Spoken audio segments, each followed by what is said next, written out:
නත්තල් සීයා කිව්වම අපේ මතකයට එන්නේ හිනා වෙලා තෑගි දෙන සීයා කෙනෙක්.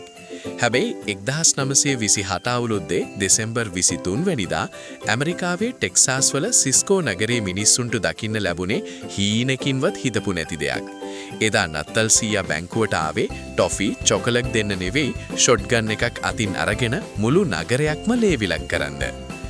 මේ මහා බැංකු කොල්ලේ මොලකරු වුණේ මාෂල් රැට්ලිෆ්. මෙයා කලින් හිරේ ගියත් වාසනාවට වගේ සමාව ලැබිලා එළියට ආපු කෙනෙක්. හැබැයි එයාගේ ඔළුවේ තිබුණේ තව ලොකු කොල්ලයක් ගැන හීනයක්.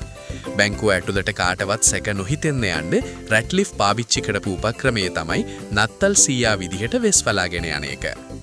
දහවල් 12ට විතර රැට්ලිෆ් නත්තල් සීයෙක් වගේ සැරසිලා බැංකුවට එනකොට ළමයි රංචුවක් සැන්ටා කියමින් පස්සෙන් ආවා. හැමෝම හිතුවේ මේ නත්තල් ප්‍රීතිය කියලා.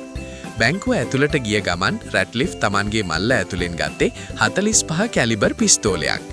එක පාරටම එයාගේ සගයෝ 3 දෙනෙකුත් බැංකුවට කඩා වැදුනා.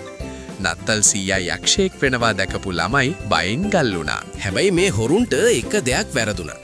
ඒ කාලේ ටෙක්සාස් වල බැංකු හොරෙක්ව මරන ඕනෑම කෙනෙක්ට ඩොලර් 5000ක තෑග්ගක් ලැබෙනවා. බැංකුවේ එලාමික වෙදුණු සද්දට මුළු ටවුන් එකේම මිනිස්සු තමන්ගේ තුවක්කු අරගෙන බැංකුව වට කළා. යුද්ධයක් වගේ වෙඩිහුවමාරුවක් පටන් ගත්තා. හොරුන්ට පැනගන්න විදිහක් තිබුණේ නැහැ. වෙඩිවරුසාවක් මැද හොරු ටික පුංචි ගැහැණු ළමයි දෙන්නෙක්ව ප්‍රාණාපකරුවන් විදිහට අරගෙන කාර් එකට නැග්ගා. හැබැයි ඒ වෙලාවේ වුන් කරපු ලොකුම මෝඩකම මොකද්ද දන්නවද? කාර් එක මාරු කරද්දී පණ පීඩා විඳගෙන කොල්ල කාපු සල්ලි මල්ල පරණ කාර් එකේම දාලා ඇවිත්. සල්ලිත් නෑ පොලිසිය පස්සෙන් යනවා එක හොරෙක්ට දරුණු ලෙස වෙඩි වැදිලා. අන්තිමේදී රැට්ලිෆ් ඇතුළු කණ්ඩායම අහු වුණා. හැබැයි මේ නත්තල් සීයාගේ අවසානය ඉතාමත් දරුණුයි. කෝප වුණු නගරවාසීන් රැට්ලිස්ව හිරගෙදරෙන් එළියට ඇදලා දාලා මරා දැම්මා. ඉතිහාසයේ ලියවුණු මේ පිස්සුම බැංකු කොල්ලය අදටත් ටෙක්සාස් වල ජනප්‍රවාදයක්. මේ වගේ නත්තල් සීයා කෙනෙක් ගැන ඔයා කලින් අහලා තිබුණද?